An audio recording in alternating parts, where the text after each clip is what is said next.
All right, everybody, what is up? It is Alex for the last time, well, at least for the Ravnica Allegiance Limited Set review, because we are on the gold lands, artifacts, and literally anything else I haven't done so far. So this is literally going to be an absolute slogfest. This is going to be Le Mans, for you car people out there. You're welcome. There's so many gold cards. There's so many multicolored cards. It's unreal. Like it's a gold set, yeah, but God. Whew. So, buckle yourselves in. This is going to take a while. I apologize in advance. So as always, 4-point scale. 1s are crap, 2s are filler, 3s are good, 4s are awesome. Sideboard and build around me cards will be noted as always. Let's get started with Absorb. Blue, white, white, instant at rare, counters target spell, and you gain 3 life. Yeah, card's good. Card was good back in the Apocalypse. Card is going to be good now. Awesome for Standard, but I think it's going to be a little bit weaker in Limited just because you're holding up mana and not affecting the board. Your opponent doesn't play anything, and you've just kind of, wasted your turn effectively. Gaining 3 life is nothing to scoff at, though, and this is going to be a great way to kind of, keep your life total high, especially against those aggressive decks. So definitely one to play, obviously, if you're in blue-white. Being cognizant of splashing is also a thing here. So if you are in Simic, there's definitely an argument that you could make to be able to splash Absorb as well.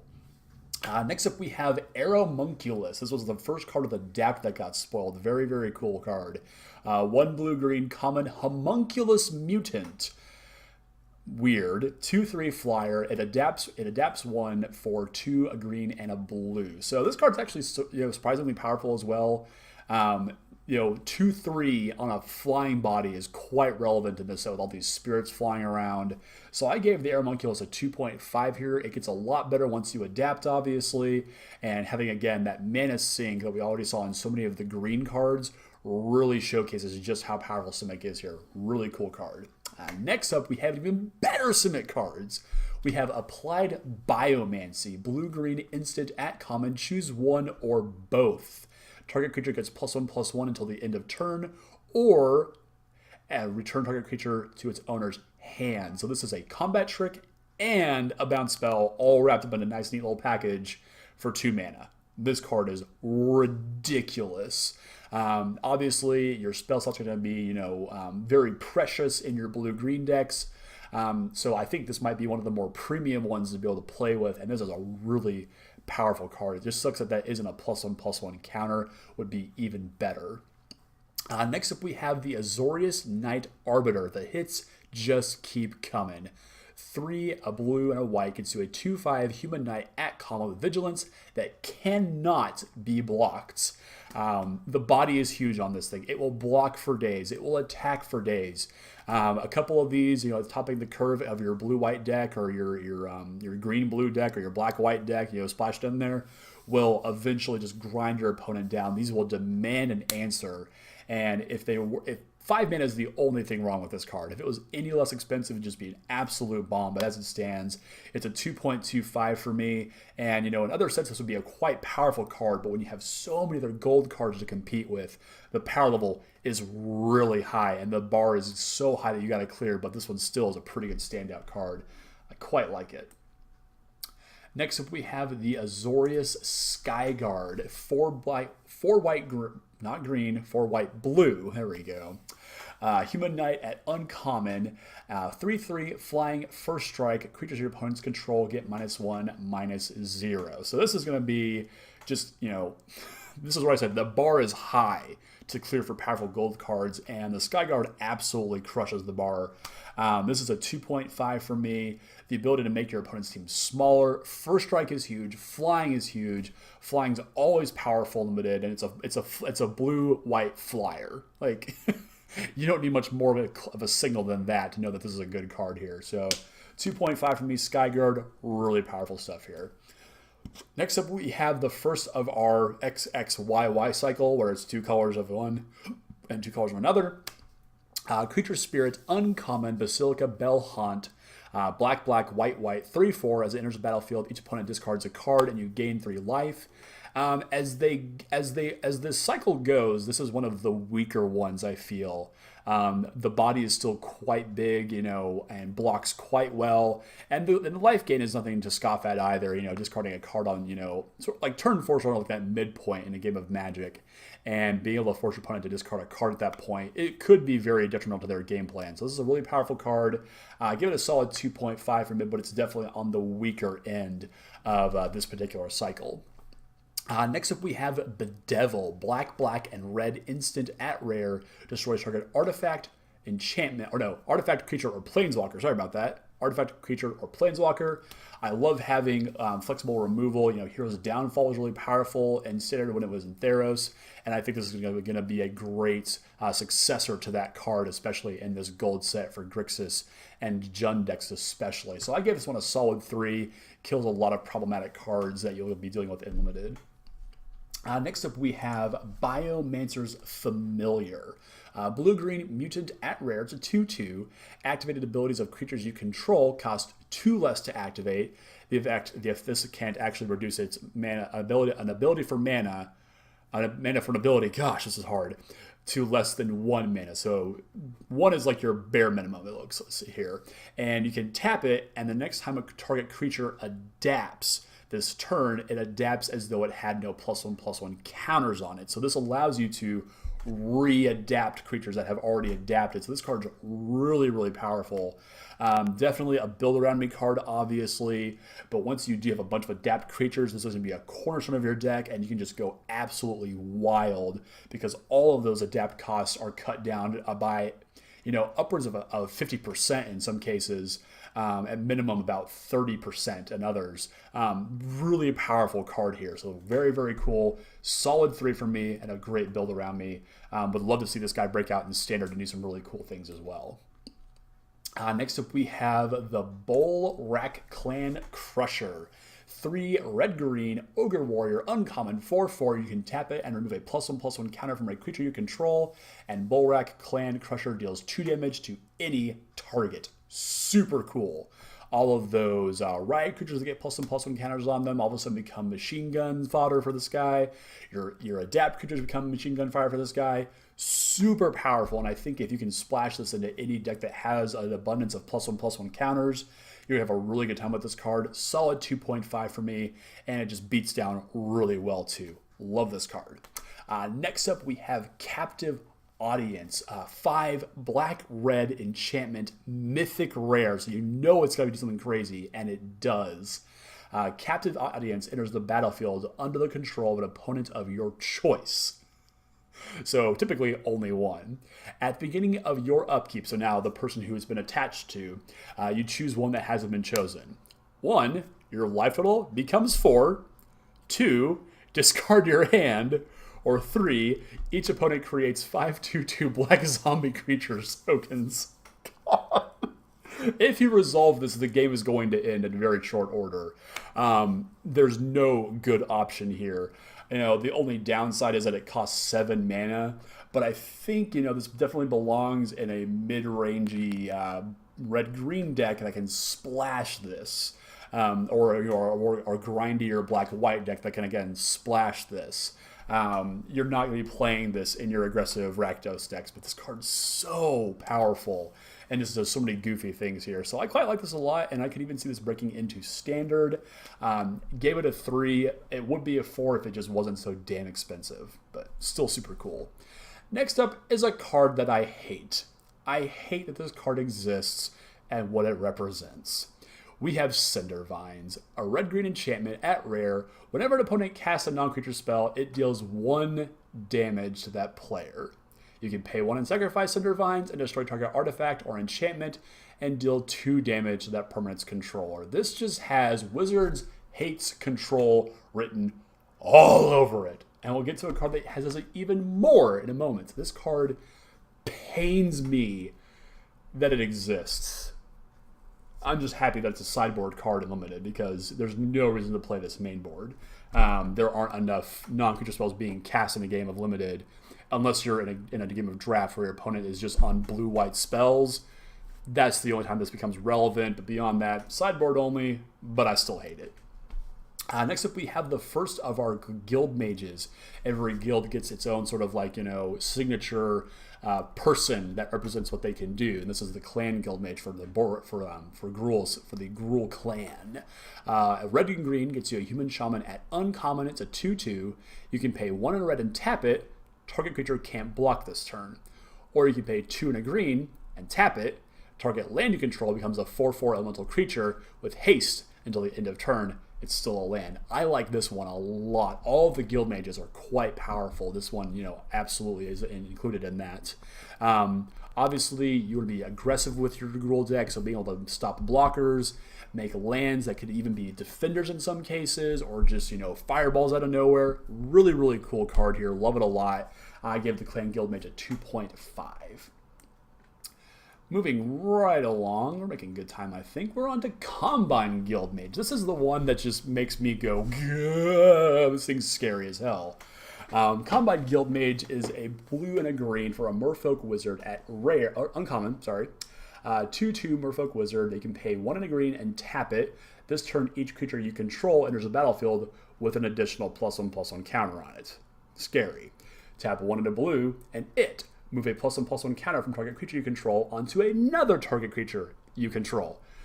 This thing just has shenanigans written all over it. If your opponent plays this against you, kill it as fast as you can, because you're going to be buried under the advantage this thing generates for you over the long game. Just a couple of turns of that first ability activated, it's such a small investment to get such a payoff out of it. Every creature is just an absolute threat. So this thing is target 1 for any deck that you're playing against that places against you. Very, very powerful. A solid 3 for me. Love this Guild Mage. Next up, we have the Cult Guild Mage. Black and a red human shaman at uncommon. I think they're all shamans and wizards. Yeah, that's kind of neat. As a 2/2, as always. You can pay 3 in a black and tap it. Target player discards a card. Activate this ability only at any time you can cast a sorcery. Womp womp. Or pay 1 a red and tap it to deal 1 damage to target opponent or planeswalker. So this is a really good spectacle enabler. And I think that's Jace. The little marionette. I think it's Jace. That's adorable. Oh my god. This one isn't as good as the previous two. And obviously, in a longer game, the first ability becomes quite powerful, but it definitely is obviously more expensive to activate, just because the discard is just so huge in a game of limited. But this is still a quite powerful card. A solid 2.5 for me. In your aggressive Rakdos decks, you absolutely be firing this thing off every single turn and triggering Spectacle as often as you can. Next up is Deputy of Detention Sphere. 1, a white, and a blue gets you a Vidalcan Wizard at rare. It's a 1/3. It enters the battlefield and exiles target non-land permanent an opponent controls and all other non-land permanents that player controls with the same name as the permanent until Deputy of Detention Sphere leaves the battlefield. So, obviously, it's Detention Sphere on a creature. More often than not, you probably won't get the added bonus of exiling multiple things with this creature, but that's just fine. Oblivion Ring effects are just playable in limited. Fiend Hunter, Banisher Priest, cards like this are always playable. I gave our friend here, the Deputy, a solid 3 just for his flexibility there to be able to hit a creature, a Planeswalker, an enchantment, you name it. Deputy's going to take care of it for you, no questions asked. And then we have this guy. This is our first Planeswalker, Domri Chaosbringer. Domri grew up and is quite angry, apparently. 2 red and a green gets you a legendary Planeswalker Domri at Mythic Rare, 5 starting loyalty. +1, add a red or a green. If that mana is spent on a creature, it gains Riot. Scary. -3, look at the top 4 cards of your library. You may reveal up to 2... Oh my god, it's 2? Wow. Up to 2 creature cards from among them and put them into your hand. The rest on the bottom of your library in a random order. -8, you get an emblem with, at the beginning of each end step, you make a 4/4 red and green board creature token with Trample. They call me Mr. Pig. If you know the quotes, kudos to you. Yeah, Domri is an absolute slam dunk. Solid 4. I think most often you're going to -3 immediately to get the value out of it and draw 2 extra cards. As long as your deck is, creature dense, which it should be in a Gruul deck, Domri's going to hit a lot of the time. I would say that you're good to hit at least 1 card off of every activation of Domri. Obviously to hit more than that is just gravy. And then just start plussing it and getting that mana advantage and that right advantage. So powerful. Like, there's not much else you can say about Domri other than this card is really powerful and destined to see standard play for at least its lifetime in standard. Next up we have my other Planeswalker that I'm really excited to play with in Limited here. This is Dovin Grand Arbiter. Dovin Bond is back from Kaladesh in a slightly less annoying form, but I think a little bit better, actually. 1, a white and a green gets you a legendary Planeswalker Dovin, mythic rare, 3 starting loyalty. You can plus him by 1 loyalty until the end of turn. Whenever a creature you control deals combat damage to a player, put a loyalty counter on Dovin Grand Arbiter. So 1 creature makes 1, 2, 3, 4, so on and so forth. So if you have like an army of Thopters, which this guy just happens to make, pretty powerful stuff here. And let's get to the ultimate really very quickly. -1 lets you create a 1/1 colorless Thopter artifact creature token with flying, and you gain a life, so good defensive play. And then -7 is dig through time, but better. You look at the top 10 cards of your library and put 3 of them into your hand, and the rest of your bottom of your library in a random order. If you've got a good spread of creatures, you're going to hit this very, very quickly. Very, very powerful effect here. And just 10 cards is so much. Like think about how much of your library is left just after your opening hand of cards in a game of Limited. That's 33. Like, Dovin will be able to loop your deck consistently until you just deck yourself with that ability. So with enough creatures, Dovin gets out of control very, very fast and couldn't be anything other than a 4. Dovin is absolutely insane here. Next up, we have Dovin's Acuity. Not so high on this one, unfortunately. 1, a white and a blue for an enchantment at uncommon. When it enters the battlefield, you gain 2 life and draw a card.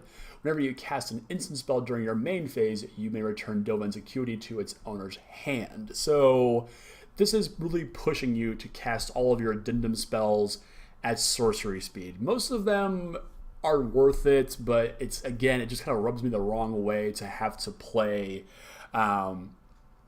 what should be a tempo game at a very non-tempo speed. So this is very reminiscent of Disinformation Campaign from Guilds of Ravnica, which is just a far and away a better card, flat out. But for addendum, they want to push the mechanic. I certainly get the appeal of it. And the fact that he's ticking off planeswalkers is interesting. What is Dovin doing here, and what does it matter? But I gave Dovin's Acuity here a 2.5, and more of a build around me without a bunch of addendum cards. Or actually, no, it's just any instant spell during your main phase. So not even, okay, yeah, so this is actually a little bit better, I think. So still quite powerful, but you definitely want to have a good number of spells to play this. So build around this one, and probably better in draft. Next up, we have Emergency Powers, the first addendum card that got revealed. This is a 5 white-blue instant mythic rare, so it's got to do something stupid. Each player shuffles their hand and graveyard into their library and then draws 7 cards. Exile Emergency Powers. So it's Time Twister. That's insane. And if you cast it during your main phase to trigger addendum, you may put a permanent card with converted mana cost 7 or less from your hand onto the battlefield. Why is it 7? I don't know. This card's really ridiculous as well. I know a lot of people who are talking about Turbo Fog and Standard say this goes along with Nexus of Fate and Teferi, Hero of Dominaria, and all the fog effects. I'm pretty sure they're right. This is a really, really powerful card, even if you play it late in the game. Or on your main phase if you have to do it at that point, But just be able to do this at instant speed is so backbreaking, because usually the biggest problem with Time Twister effects is that your opponent gets the cards first. This way you do have some flexibility here, which I think is really powerful. And that's Nicol Bolas's horns right there. Interesting. What's going on here, Mr. Dovin? I don't know. Next up, we have Ethereal Absolution. For a white and a black for an enchantment at rare. Creatures you control get +1/+1, and creatures your opponent controls get -1/-1. Ooh, doggy. 2, a white and a black lets you exile target card from an opponent's graveyard.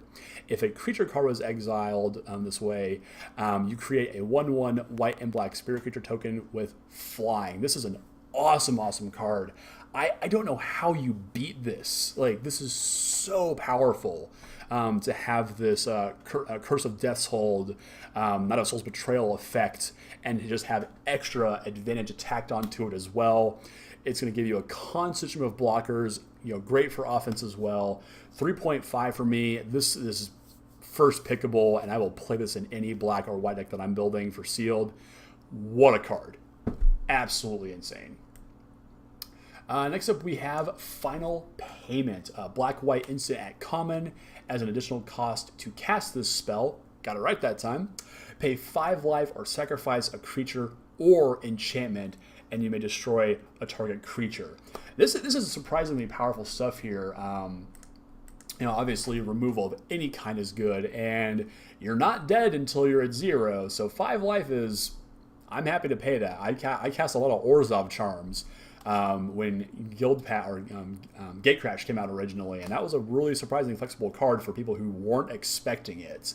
And I think this thing is even more powerful than that, having the ability to trigger Afterlife or get rid of enchantments. Lots of powerful flexibility here in a common. So this is definitely going to be a high pick for drafts, especially if you're trying to build a good controlling black or white deck here. Really powerful stuff here. Solid 3.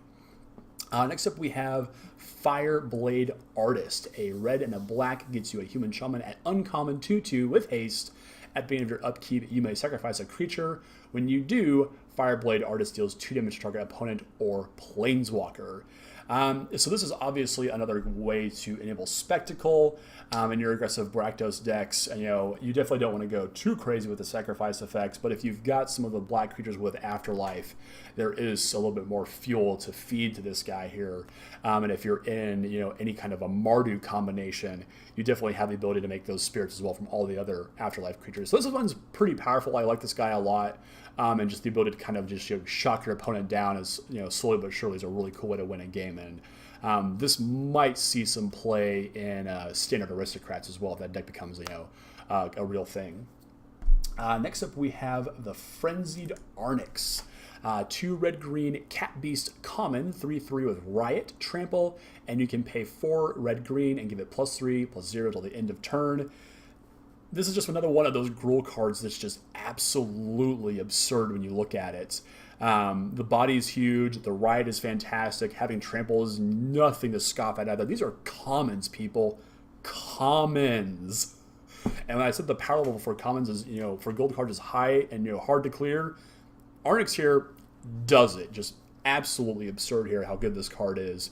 You might take a couple of early looks from a more aggressive Rakdos deck if you're in the Gruul combination, but as soon as you stabilize with cards like this, the game just completely shifts in your favor. These cards are just so big and so cool. Next up, we have... I gave Frenzied Arnyx a 2.5. Next up, we have Mystic Snake. Plain and simple. Frilled Mystic is a green-green-blue-blue. Jeez. Uncommon Elf Lizard Wizard. Elf Lizard Wizard. Elf Lizard Wizard. I love that. It's a 3/2 with Flash. As it enters the battlefield, you may counter target spell. Obviously, this is a throwback to Mystic Snake, which was 1 green-blue-blue, if I'm not mistaken, and did the exact same thing. And, that was rare. This is uncommon. So this card is just absolutely fantastic. This is exactly what you want to be doing in a Simic deck. Hold up mana for an adapt trigger or flashing a Frilled Mystic, not Mystic Snake, or to flash in Frilled Mystic here. This is a solid 3 for me. Having counter spells that actually can attack is always a good thing. Really powerful card. Surprised this wasn't made a rare. Next up, we have the Galloping Lizrock. Whatever, Wizards. 3 green blue, Frog Lizard, uncommon 3/3 with Trample, and as it enters the battlefield, you may remove any number of +1/+1 counters from among creatures you control. If you do, put twice that many onto the Galloping Lizrog. Damn. I think if you untap with this thing, and it is, even remotely powerful, 6 power, 7, very easy to get this thing just absolutely massive, especially late in the game. I think this is a one shot, for your opponent. They have to kill this thing or they are just dead. Super cool, super flavorful. Love this card, just really showcases the power of the Simic and the +1/+1 counter. Like I mentioned plenty of times so far. If this isn't proof, I don't know what is at this point. But yeah, Galloping Lizrog gets an absolute 3 from me. Home run of a card. Super cool. Next up is Get the Point. 3 black-red instant. Common, destroys target creature, and you scry 1. This couldn't be anything less than a 3.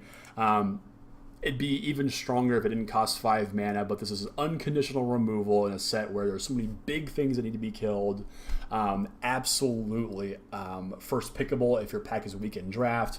This will make your sealed decks, even if you can splash it, Gruul and Orzhov can absolutely take advantage of this card, I think. And yeah, just if you can play these, absolutely do, because there's plenty of things to kill in this set. And Scry 1's a nice upside. Yeah, solid 3. Next up is Grasping Thrall, another common that's just light years above anything else that we've seen in any of the monocolored cards. 3 white-black common Thrall, 3/3. It flies. As it enters the battlefield, it deals 2 damage to each opponent, and you gain 2 life. Another solid 3 for me. Big flyers have always been good in Limited, and this one is no different here, especially in black and white, where you typically don't see a lot of this kind of card.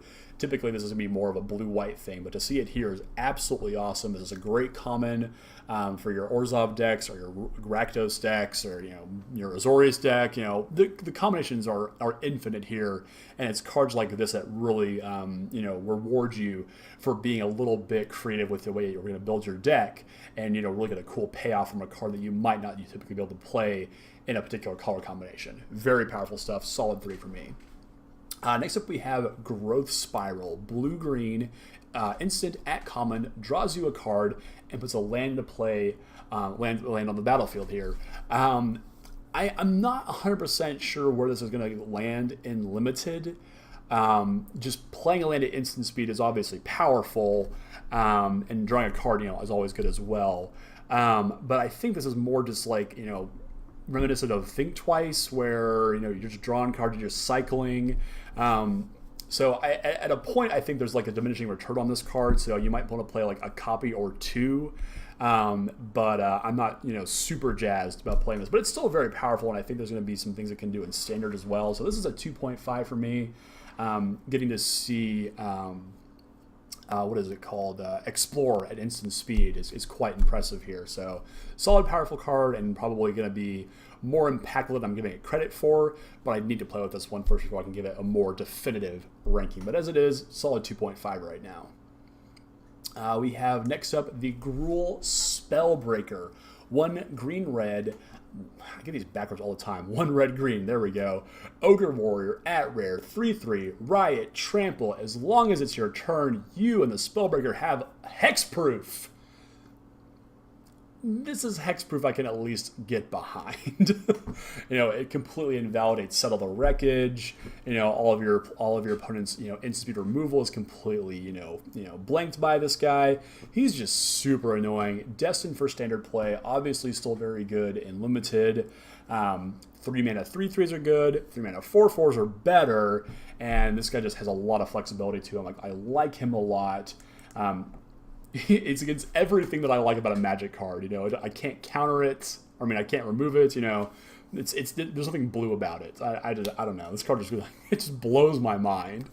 How good this card actually is. It's a solid 3 for me.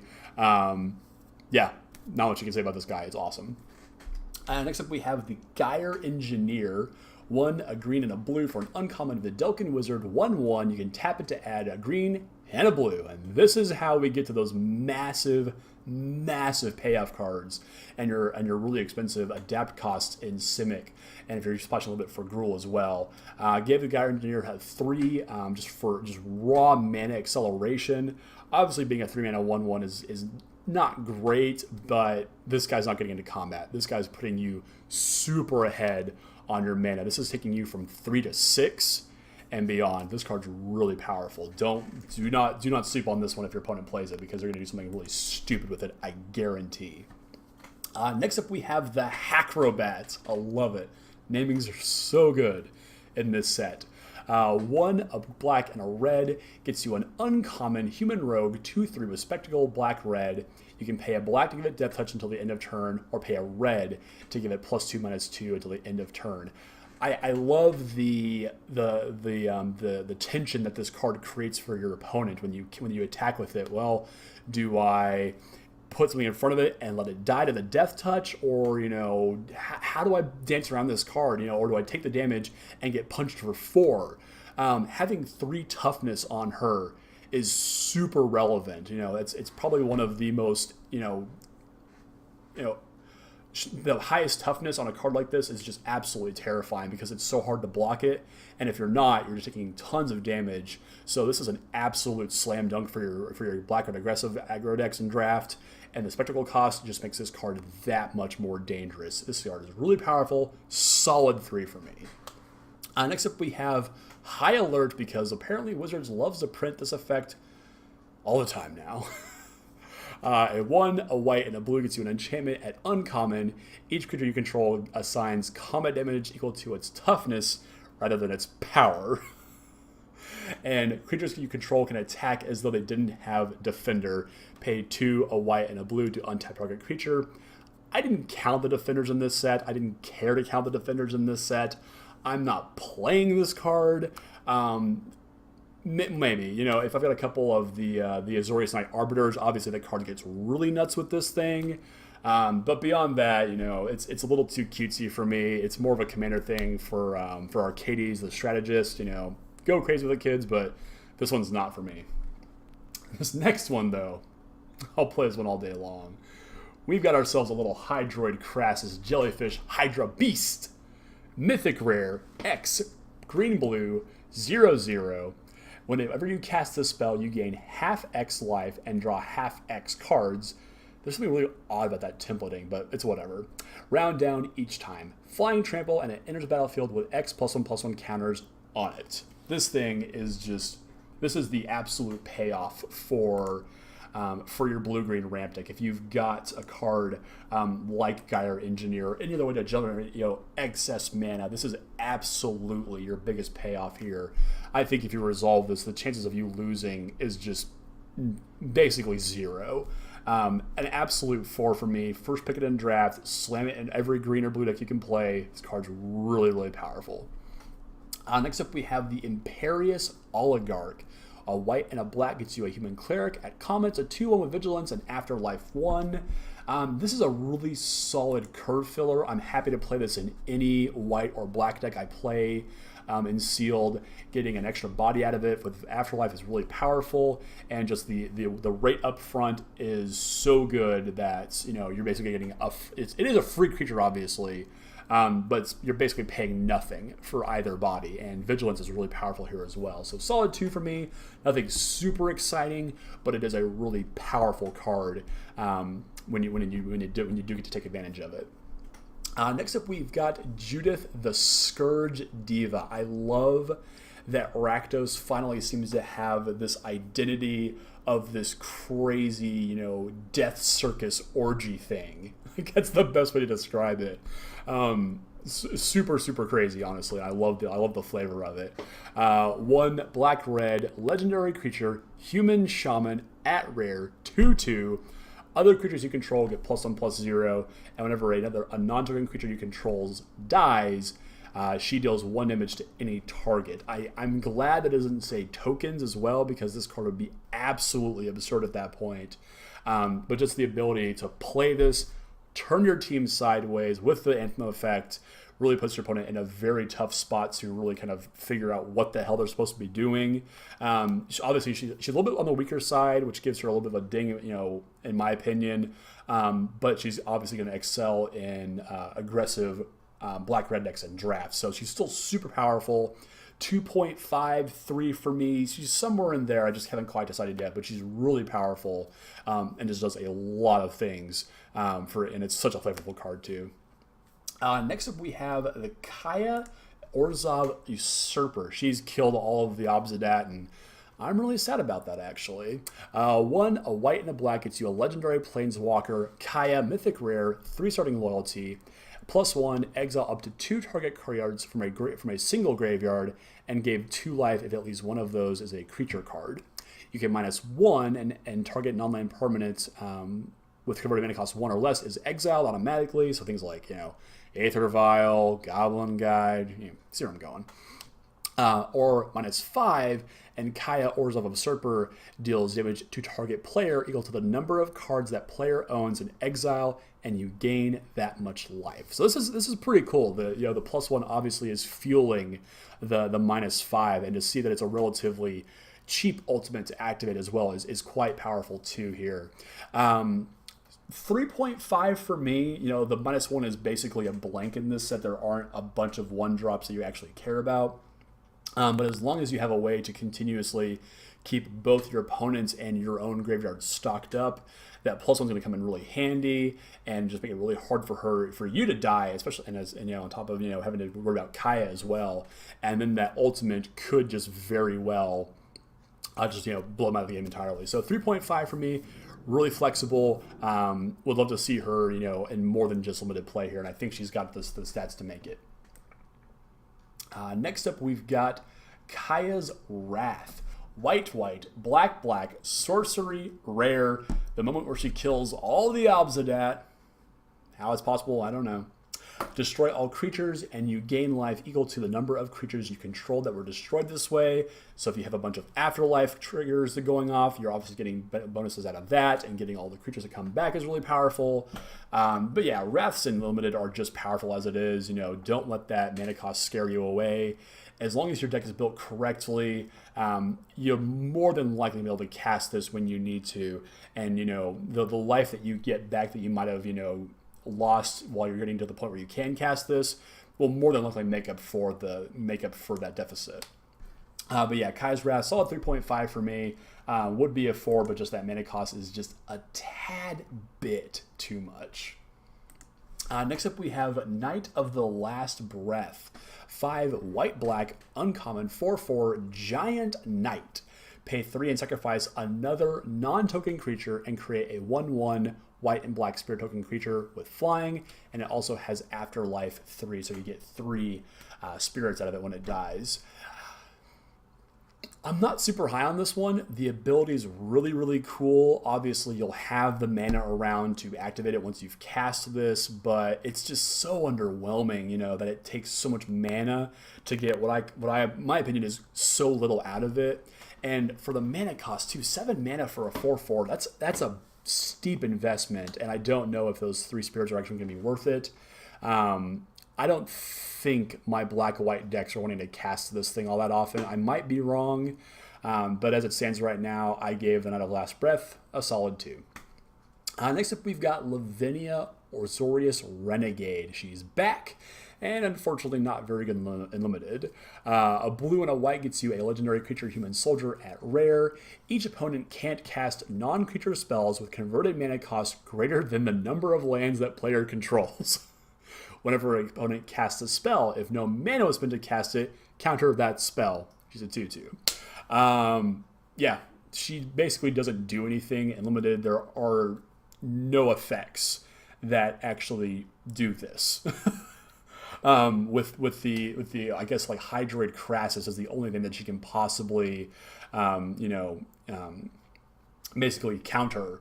If your opponent has gotten super acceleration going here, there's just not a lot of application for her abilities in this limited format. That being said, she's still a 2-mana 2/2, which is bear stats. So I gave her a 2 because she's cool, but I wouldn't worry about playing her in your decks. Next up, we have Law Mage's Binding. This is a 1 white-blue enchantment aura at common with Flash. And you may enchant a creature that can no longer attack, block, or activate its abilities. Super powerful here. The fact this has Flash just makes me giddy. And really glad that I might have picked Azorius for the pre-release. Maybe I didn't. Who knows? This is a solid 3 for me. You know, the ability to just remove an attacker, a blocker, a problematic creature. So powerful, limited, and you know, it's hard not to get rid of enchantments. You know, there isn't like a disenchant or a naturalize effect in this set that no, there isn't one, I don't think. And to see this here is just, it's super powerful, and the art is just, you know, it's so perfect. Next up, we have Macabre Mockery. I love the card here. This is just so flavorful. 2, a black and a red gets you an instant at uncommon. Put target creature card from an opponent's graveyard onto the battlefield under your control. So it's instant speed reanimation.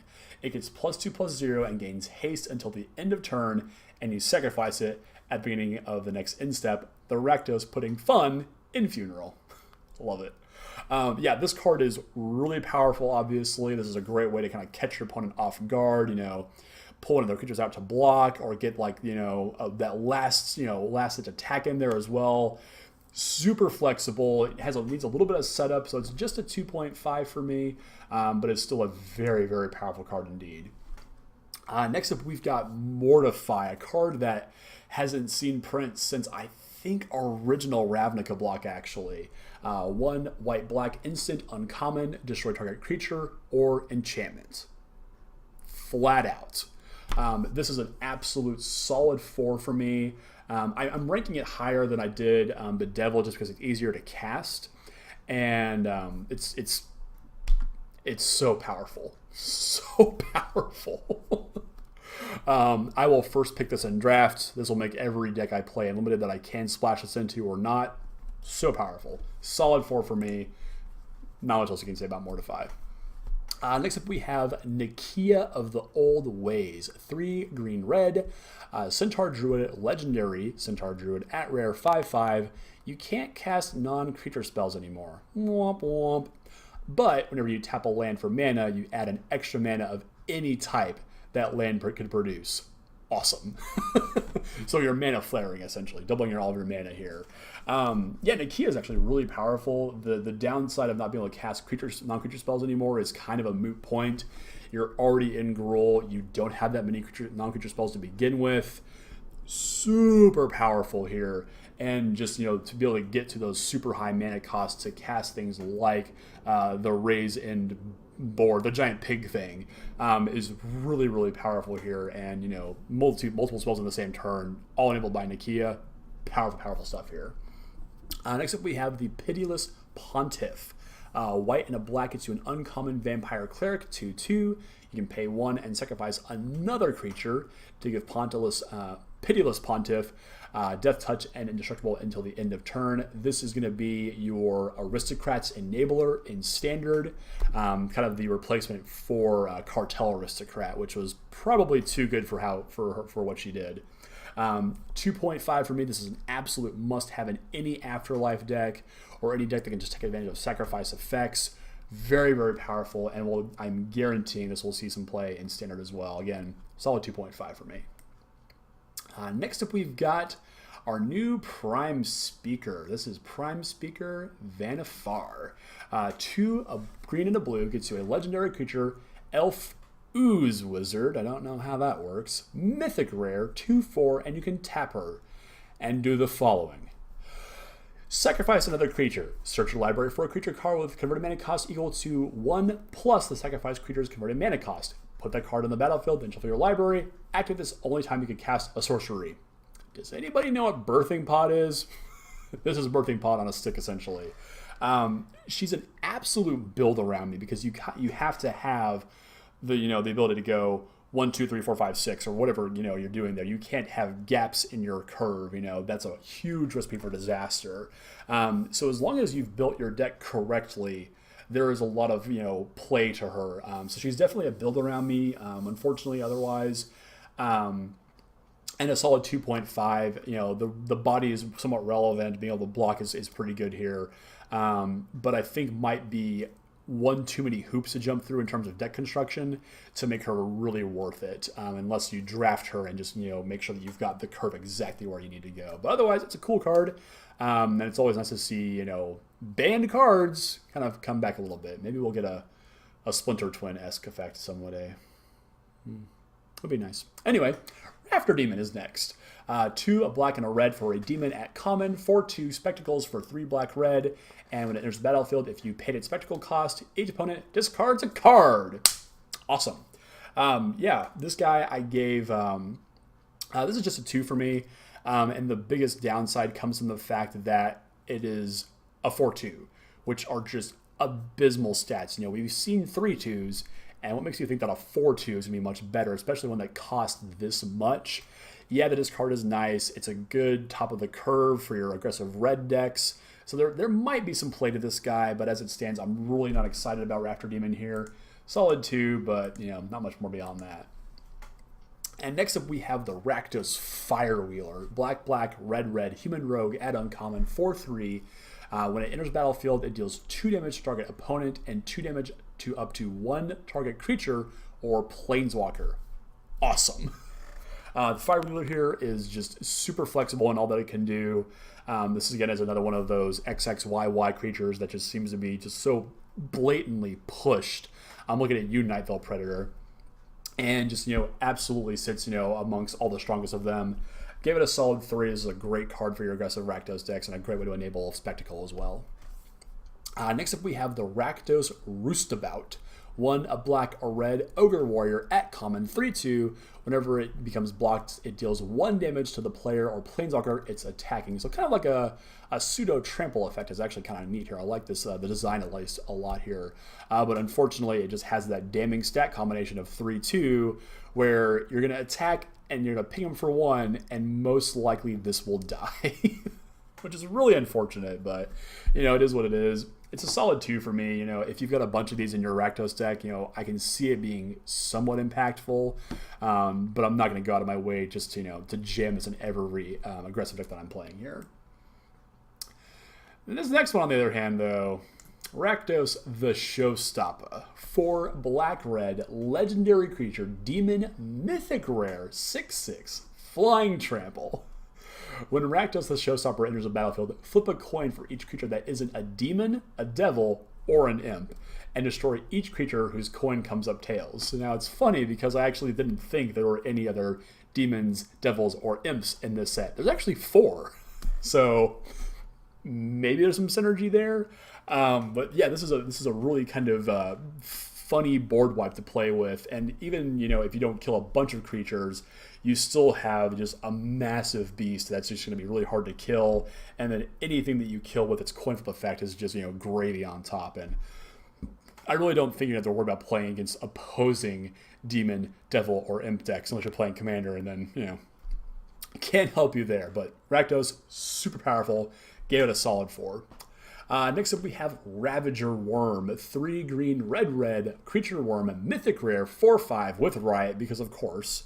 And as it enters the battlefield, you choose up to 1. You can have it fight target creature you don't control, or destroy target land with an activated ability that isn't a mana ability. So things like, I'm blanking on Azcanta, there we go. Azcanta the Sunken Ruin, Adanta the First Fort. Those are the ones that this thing can go after, and I think it's actually pretty impactful for standard right now. And I've heard some people talk about this being played in modern Titan Shift, Scape Shift decks to be able to blow up, you know, opposing Ghost Quarters and things of that nature. So this is an interesting card here for sure.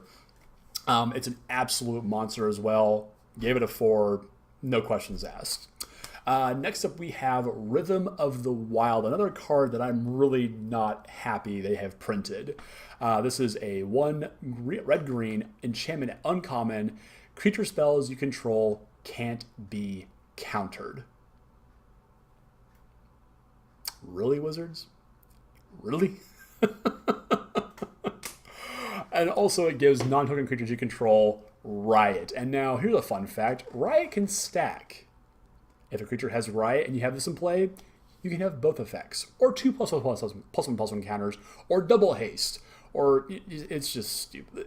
This card makes me mad.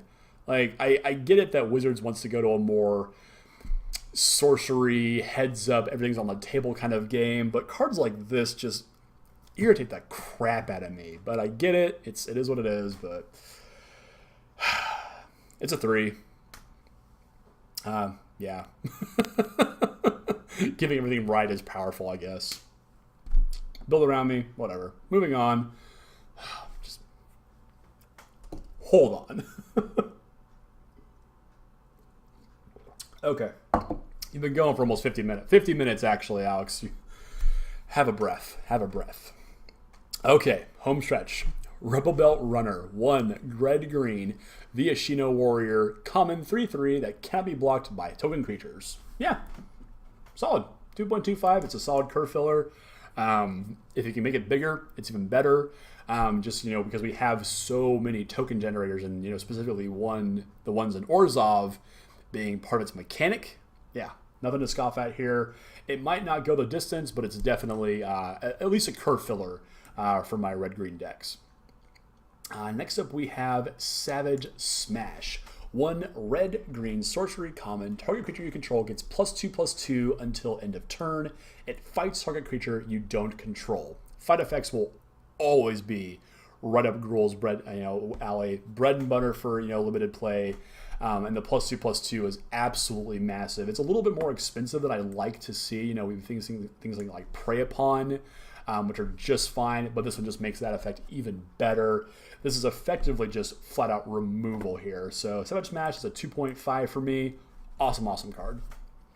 Next up, we have the Senate Guild Mage. A white and a blue gets you a human wizard. At uncommon, it's a 2/2. You can pay 1 and tap it, or pay a white, tap it, gain 2 life, or pay a blue, tap it, draw a card, and then discard a card. I'm less impressed with this one than I have been with the rest of them, just because it's not as defensive as I'd like the Azorius Guild Mage to be. I understand that they're trying to move away from the sort of the detain mechanic from Guilds of Ravnica, or no, Return of Ravnica was just so perfect. And I think they're trying to move away from that sort of prison-esque magic here. And, this is fine. Getting life is cool, but it's a little bit underwhelming for me, but it's still plenty powerful. It's a 2.5 for me. Next up, we've got Seraph of the Scales, 2 white-black angel, mythic rare, 4/3, flying. Pay a white, give it vigilance. Pay a black, give it death touch. Afterlife 2. The only thing I don't like with this card is that toughness. 3 is just so underwhelming in a world where Lightning Strike exists, and it's like so close. Why can't it be a 4/4? Whatever. But still, this card is ridiculously powerful. The Afterlife is nothing to scoff at, obviously, and it's just a wall of text. It's so hard to attack into, and just it's a free attack every single turn with that low investment getting a vigilance. Super powerful. First pick this bad girl, put her in your decks. 3.5 for me. Next up, we have the Sharkdo Crab. I honestly think Wizards is running out of stupid Simic card names once we get the Sharkdo Crab, but whatever. We have a 2, a green and a blue, Fish Octopus Crab, uncommon, 4/4. It adapts 1 for 2, a blue and a green, and whenever you put 1 or more counters on it, +1/+1 counters, tap target creature opponent controls. That creature doesn't untap during its controller's next untap step. I like that effect a lot. This is a solid 3.5 for me. We've already seen all the cards that can put more +1/+1 counters on it. This is an awesome one to work with and a great way to pay off in your blue-green decks. Getting there, guys. Getting there. Simic Ascendancy is next. Green and a blue enchantment at rare. Pay 1, a green, a blue, and put a +1/+1 counter on target creature you control. Whenever a 1 or more +1/+1 counters are put on a creature you control, put that many growth counters on Simic Ascendancy. At the end of your upkeep, if it has 20 or more on it, you win the game. A challenge, an EOT Newsflash challenge for everybody out there. Win with this. Please, somebody do it. This card is so goofy. It's an absolute build around me, obviously. Hell, it's not even a build on me. You just put it in your Simic decks. They don't even have to have Adapt. It just put a counter on, put a counter on, put a counter on, put a counter on. It's so good.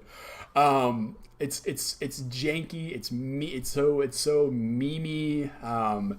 Yeah, I want to give this a 2.5. It might be better than that, but definitely somebody get out there, play with this, and win with this. I will love you forever. Next up, we have the Sphinx of New Prov. White, white, blue, blue, creature Sphinx, uncommon, 4/3, flying and vigilance, and the spells that your opponent casts that target the Sphinx now cost 2 more to cast. I like this a lot. I think this is how the Nightvale Predator should have read, because that card is oppressively powerful in Guilds Limited, but this one's just as good, I think. This is a solid 3 for me. Very, very hard to kill, and is great on offense and defense. Solid 3 here. Next up, we've got Sphinx's Insight. 2, a white and a blue instant at common, draws you 2 cards, and if you cast it during your main phase to trigger Addendum, you gain 2 life. Yeah, so obviously Chemist's Insight is a card right now. We've gotten our fill of Glimmer of Genius, for example, our fill of 4-mana draw 2s in Standard, and I think this might be the one that players turn to once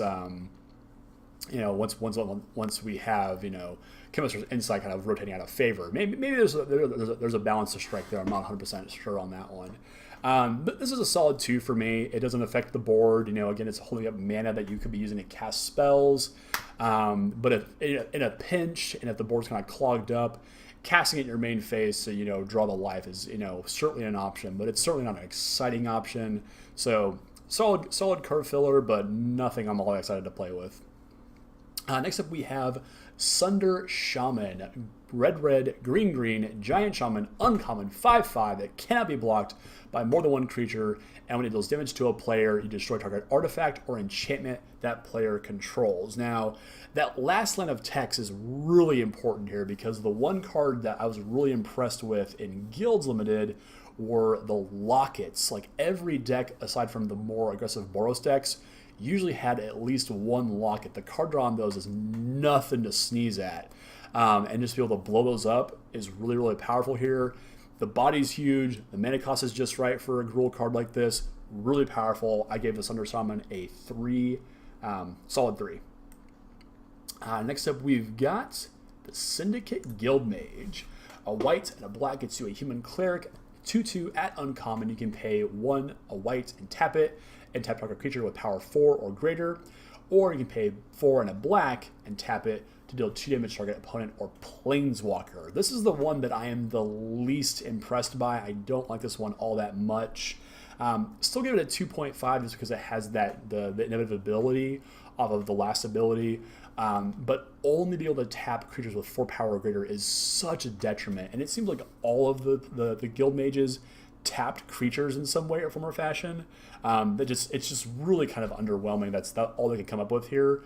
But still a relatively powerful card here, and one that can finish a game, if things go long enough here. But 2.5 for me, but not much better than that. Next up, we've got Teysa Karlov herself. The girl's back. 2, a white and a black gets you a legendary creature, Human Advisor, rare, 2/4. If a creature's dying causes a triggered ability of a permanent you control to trigger, that ability triggers an additional time. Creature tokens you control have vigilance and lifelink. So in Limited especially, Afterlife is our trigger that we're looking for here. But in other formats like Commander, things like Grave Pact, that's all I can think of right now. Obviously become very, very powerful. Panharmonicon, she's literally a Death Harmonicon, which I think is a name of a Death Clock song, so that's a thing. Yeah, she's super powerful here. I like her a lot. She's a 3.5 for me. Very hard to kill in combat, obviously, with those kind of stats. And with all the Afterlife cards, getting that extra value out of there and doubling up those tokens you're making is really, really powerful as well.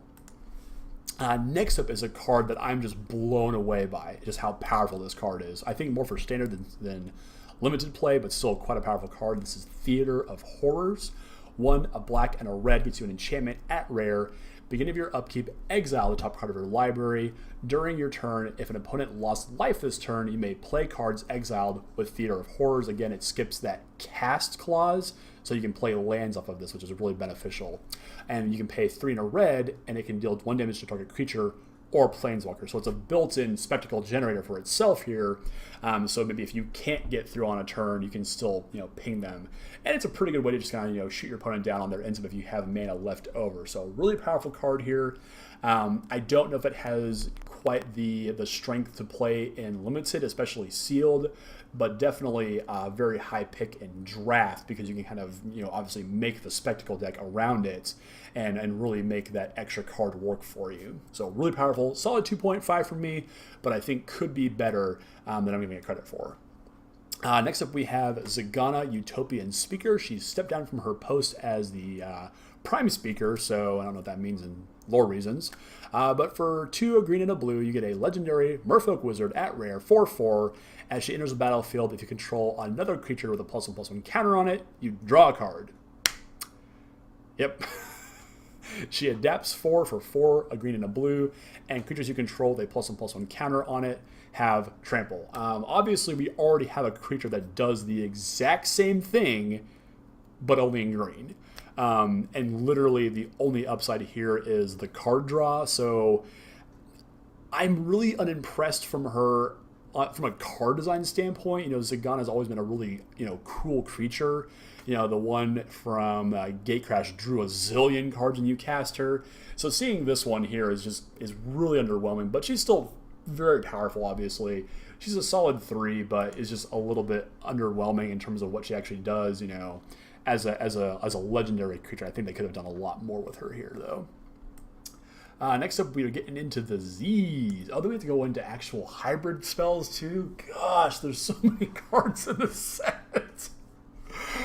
We've got the Zertok Goblin. A red and a green gets you a Goblin Berserker uncommon with Riot. It's a 2/2. This card is just stupidly powerful here. 2.5 for me. Again, we talked about how these Riot cards are just super good top decks, no matter what. And just for a 3-mana 2/2, that's Watch Wolf stats. That's insane. And obviously it might be a little bit better in standard if there's a really aggressive Gruul deck. But I think you're going to be happy to play this in your limited deck or your draft deck. And again, it's always good no matter when you draw it. Next up we have Footlight Fiend, hybrid red-black 1/1 devil. Whenever it dies, it deals 1 damage to target any target opponent, or target any target actually.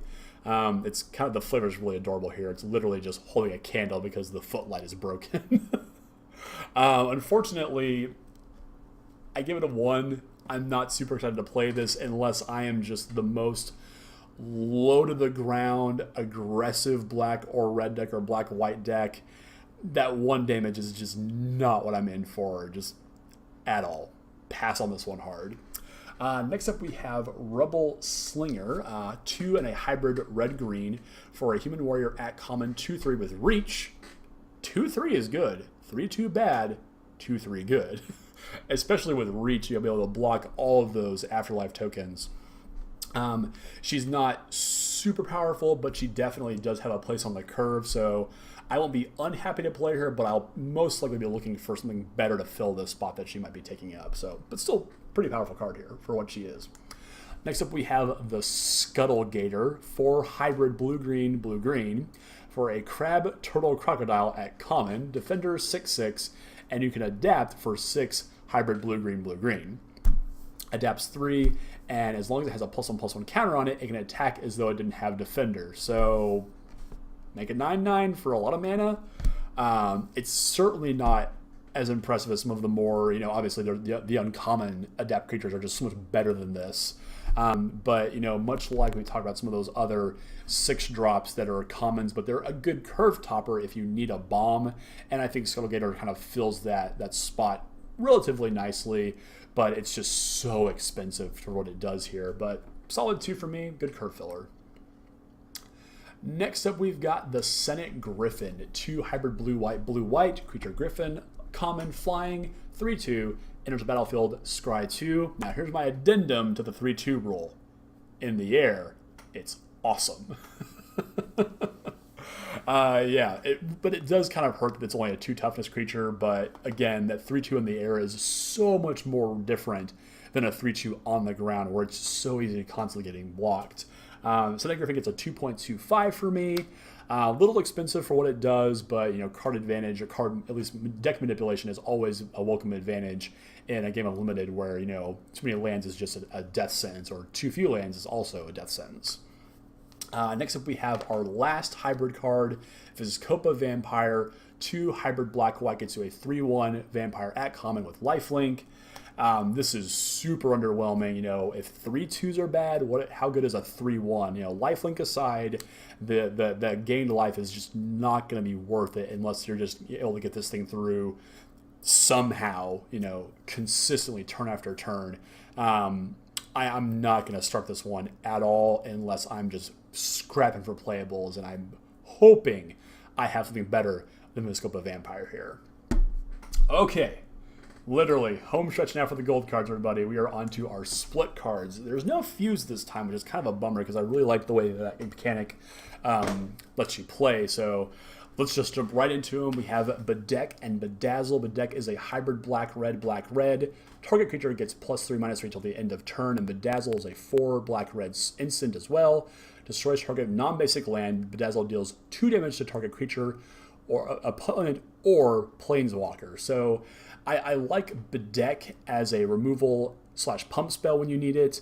And then Bedazzle, it's a more expensive spell, but I like the fact that this can play early and late game to kill a creature or potentially burn your opponent out if you're just at 2 and you just draw this and you kill them. The only thing is you have to be looking for those guild gates or the other gates that are in the set, which are going to be running around pretty rampantly. So I think you're pretty safe to main deck this and have a way to, at least a target for your spell here. So Bedeck Bedazzle gets a 2.75 for me. I kind of did this where I kind of averaged the scores I would give them together, and that's how I got the rating for these. Next up, we have Carnival and Carnage. Carnival is a hybrid black-red instant at uncommon that deals 1 damage to target creature or planeswalker and 1 damage to that creature's or that permanent's controller. So this is again a really great spectacle enabler. You can ping a small a 1 toughness creature like this Copa Vampire if your opponent's dumb enough to play that card. So pretty flexible in terms of what it can do. And then Carnage deals 3 damage to target opponent, and then that player discards 2 cards for 2, a black and a red. So that's actually Blightning for an additional mana, which is a really powerful card back from Shards of Alara, if I'm not mistaken. And yeah, really powerful effect here. Get those last few cards out of your opponent's hand, and just those last few points of damage are definitely nothing to scoff at either. So Carnival and Carnage gets a 2.75. Next up, we've got. I have to say that I don't like the naming convention here. We had X to Y, and all of the split cards so far have been like a pun or like a saying, and these are all just kind of meh. They're just not very creative, I don't think. We have Collision and Colossus. Collision is a 1 and a hybrid green-red for an instant at uncommon that deals 6 damage to target creature with flying, and Colossus is a red-green instant uncommon. Target creature gets +4/+2 and gains trample until the end of turn. I like that the Gruul one especially has some flexibility, obviously, to be able to take down flyers when it needs to. And 6 damage is a ton that will kill every flyer in this set, actually. So that's pretty nice to have. And then just have the ability to have the pump spell as well is really powerful. This is one of the better uncommon split cards, and I gave Collision Colossus a 3. Very, very powerful, very, very flexible. Next up, we have Consecrate and Consume. Consecrate is a 1 hybrid black-white instant uncommon. Exile target card from a graveyard, and you may draw a card.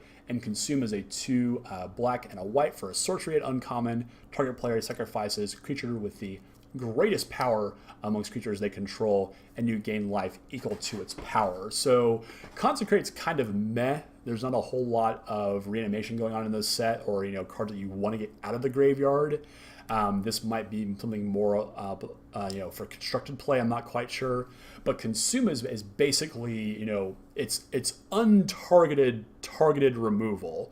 Typically when you cast a sack effect, an edict effect, they're just going to sacrifice the creature that's the lowest impact. But if it's the big creature they have to sacrifice, it might as well be just unconditional removal here. So consume and consecrate, I gave a solid 3 here just because that consume half is so powerful. And the life gain is, obviously very good as well. Next up we have Dispose and Deploy. Dispose is a 1 hybrid blue-white instant uncommon. Taps a creature, you draw a card.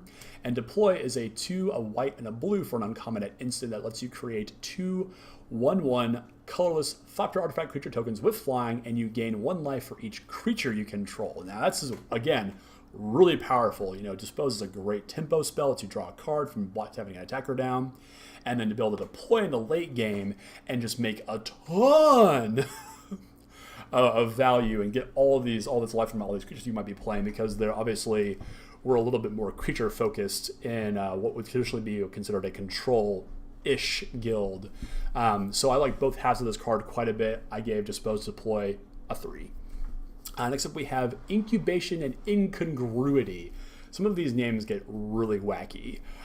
Incubation is a hybrid blue-green sorcery at uncommon. Lets you look at the top 5 cards of your library, reveal a creature card from among them, put it into your hand, and also in the bottom of your library in a random order.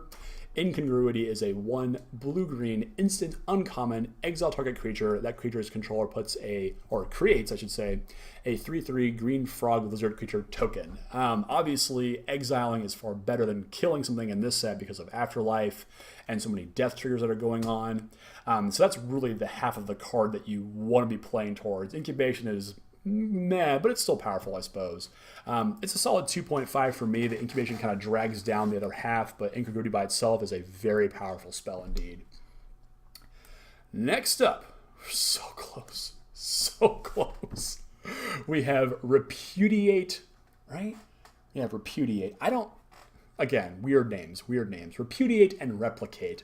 Repudiate is a hybrid blue-green instant rare, counter target activated ability or triggered ability.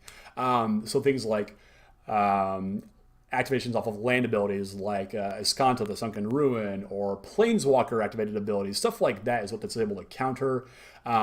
Stifle is traditionally the card we're actually looking for here. But, in Standard, it's pretty underwhelming. I don't think a lot of decks are going to be able to counter. I mean, obviously, like a Teferi Ultimate is very relevant to counter, obviously, here. But that's pretty weak and limited, in my opinion. And then Replicate is a 1 green-blue sorcery at rare that creates a token that's a copy of a target creature you control. I'm not really up for the first half of this, so it's really up to Replicate to really pull its strength. So 2.5 is where this one landed for me. As long as you have something powerful to copy, I can definitely see wanting to have a clone effect in your deck. So pretty flexible, but I do not think Repudiate's going to actually ever come across in a game of Limited here. Next up, we've got Revival and Revenge. Revival is a hybrid black-white sorcery at rare. Returns target creature with converted mana cost 3 or less from the graveyard to your battlefield. And Revenge is 4 white-black sorcery rare. Double your life total. Target opponent loses half their life total rounded up. So I actually kind of waffled back and forth on this one. I was less impressed with Revenge up to a point, and then I just realized that this is more of a constructed card for like an Aristocrats deck where you can get back, some of your more important pieces like the I forget the name of this the vampire that lets you sacrifice things. Or it's called. If I can find it really fast, that'd be great. Pitiless Pontiff, yeah, it's get back stuff like that, and keep the engine going. And then Revenge is just, I'm gonna get a bunch of life, and you're gonna lose a bunch of life. So it's a pretty powerful effect here on both ends. I ended up giving this one a 3. I think I could be a little high on it, but I'll want to maybe play with this card before I can give it, a final grade on this one. But it still feels powerful for sure. Next up, we have Thrash and Threat. Thrash is a hybrid red-green instant rare. Target creature you control deals damage equal to its power to target creature or planeswalker you don't control. So it's a half fight, the one-sided fight, and basically just a removal spell. And the fact that it can hit planeswalkers is super cool too. something that traditionally green and red decks have a hard time doing outside of direct damage spells. So this is a really cool effect. And then Threat is a 2 red-green sorcery at rare that creates a 4/4 red and green beast creature token with trample. So again, more powerful stuff. Flexibility is always there. I give this one a 3. Just the Thrash half is so impressive that even sort of the mediocrity of threats is just, it's zero consequence to just how good Threat is. And last but not least, before we move on to some more, less exciting cards, we have Warrant and Warden. A Warrant is a hybrid blue-white instant at rare. Put target attacking or blocking creature on top of its owner's library. So this is the first mode of Azorius Charm, which was a standard powerhouse, and I still to this day love that card. And Warden is a 3 white-blue sorcery at rare that creates a 4/4 Sphinx, blue and white with flying and vigilance. So basically, you get a Sarah Angel out of it. This one's also very, very powerful. The flexibility is here to be able to put a creature on top of their library, both on offense and defense. And in the late game, if you just need a creature, make a Sarah Angel, and there you go. Give this one a 3 as well. All of the rare split cards are very powerful, and I think as long as you're in even just half of the color, you definitely want to be able to play it. And if you can splash the other half, you're just that much better off here. So that is all of the gold cards. Let's finish this. We're going to move quickly into artifacts. Thankfully, there aren't that many of them. I can make a pretty blanket statement about all of the lockets. The lockets are pretty much universally playable. Unless you're in just the most aggressive Rakdos deck, you probably won't be playing the locket, but every locket is a 3 generic mana for an artifact at common that taps for either color of its guild, and you can pay 4 hybrid of that guild's color, so blue-white, blue-white, blue-white, blue-white in case of Azorius locket, sacrifice the locket, and then draw 2 cards. They're all universally playable, very, very powerful, and a great way to accelerate, splash other colors, so definitely play them if you need them, but they're not absolutely necessary to be able to play a game of Magic. Next up, we have Gate Colossus. 8 generic mana gets you an artifact creature construct at uncommon 8/8 that costs 1 less to cast for each gate you control. Cannot be blocked by creatures of power 2 or less. And whenever a gate enters the battlefield under your control, you may put Gate Colossus from your graveyard on top of your library. So I don't know how many gates actually makes this thing playable, but as long as you're in this weird 5-color green deck with lots of open the gates in it, I think you're going to be able to get to the point where this thing is maybe 5 or 6 mana, and I think at that point you're in a really good spot for it. And then any gates left over, it sucks that there's no way to bounce lands back to your hand for any effect, which probably lead to some pretty ridiculous shenanigans with this guy. Still very powerful and definitely not easy to kill outside of just flat out removal. So Gate Colossus here, definitely powerful, but more of a build around me. But I think once you've got the deck for it, it's a solid 2.5 for me. Next up, we have Glass of the Guild Pact. 2 generic mana gets you an artifact at rare that gives multicolored creatures you control +1/+1. Awesome. I think as long as you have an overabundance of multicolored creatures in your deck, this is an absolute include. It's a solid 3 for me, just to make every creature you play just that much better. Nothing to scoff at all. Solid 3 for me. But it's a little generic though, which is sometimes fine. All right, skip the lockets. On to Junk Troller. 4 generic mana gets you an artifact creature golem at uncommon. It's a defender, 0/6, and you may put target card from a graveyard on the bottom of its owner's library. There's not a ton of shuffle effects in this format, and so obviously what you're going to be wanting to do here is just keep yourself from decking, essentially, is what you're trying to do here and survive long enough.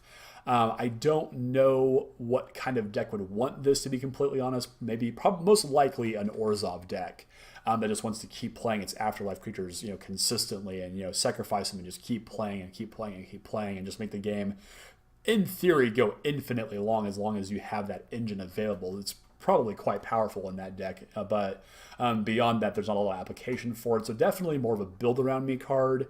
And I don't know how good it is at that. So solid B, and I don't know where to put it beyond that. Locket. Scrabbling Claws. One generic mana gets you an artifact at uncommon. Target player exiles a card from their graveyard, and you can pay 1 and sacrifice it. Exile target card from my graveyard and draw a card. So, bad Relic of Progenitus impression. Even like what is it, like Cursed Totem from Ixalan. This is a bad impression of.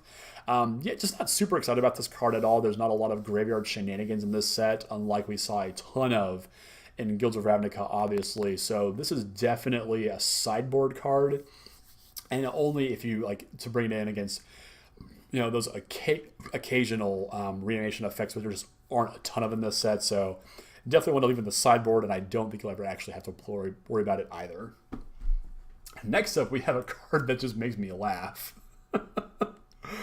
Screaming Shield is 1 generic mana. It's the only equipment in the entire set. I like that we're moving away from equipment. I think that's the right decision because all of them suck. And when they don't suck, you have Muzawa's Jite. So where's your balance? Artifact equipment, uncommon. Equipped creature gets +0/+3 and has tap 2 in it. Target player puts the top 3. God damn it, it's a mill card. 3 cards of their library into their graveyard and equips for 3. Don't do it. Don't do it unless you've got a ton of persistent petitioners. Don't. Just don't.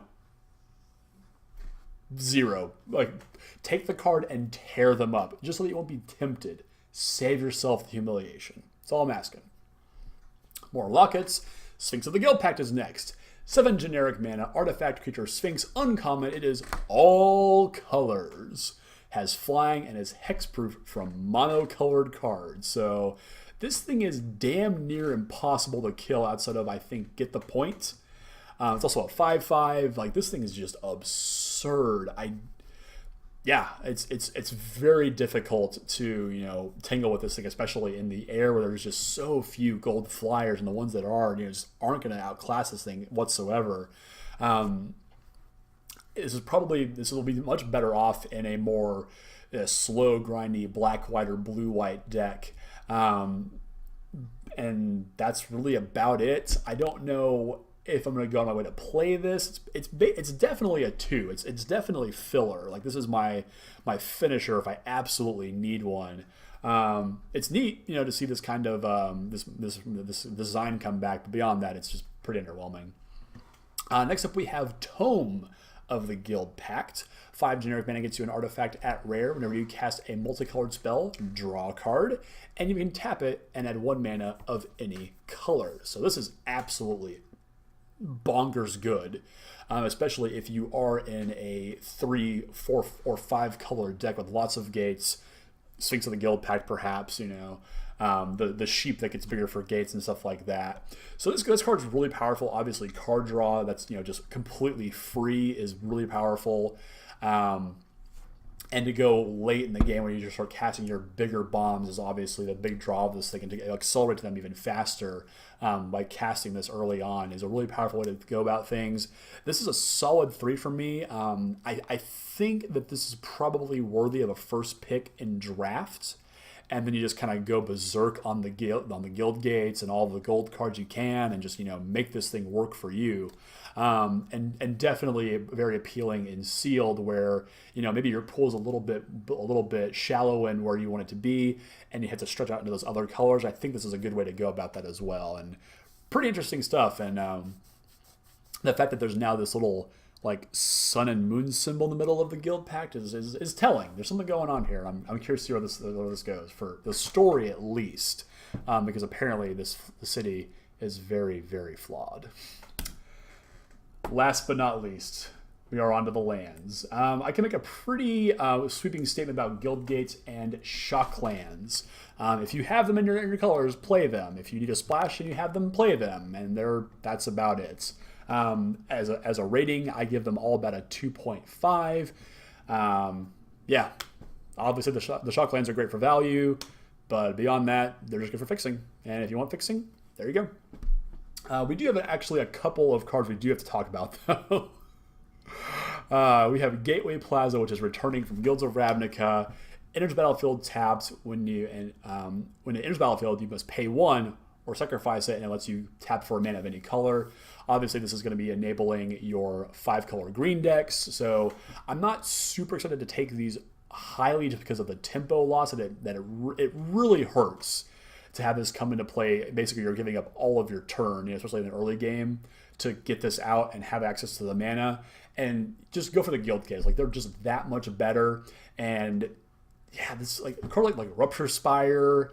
There's so many cards that have this effect that are just never any good. So if you can get a Guild Gate instead, definitely take that over Gateway Plaza. It's just not that exciting. It's as close to a 1 as possible.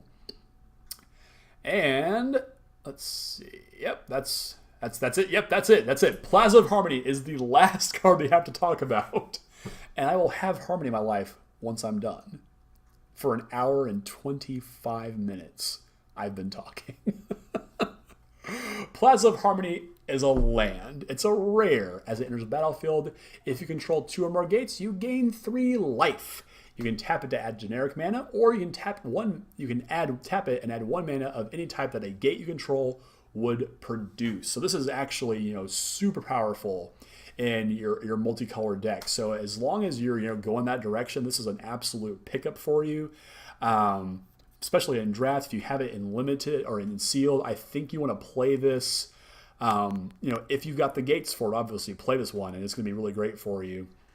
The life buffer is cool, obviously, but definitely is the way to enable those multicolor green decks and be able to really do lots of cool things instead of just restricting yourself. But yeah, it's kind of an underwhelming rare otherwise, but if you need it to go in the deck that you're wanting to build and go all kinds of crazy, that's the way to do it. And that's the end. We did it.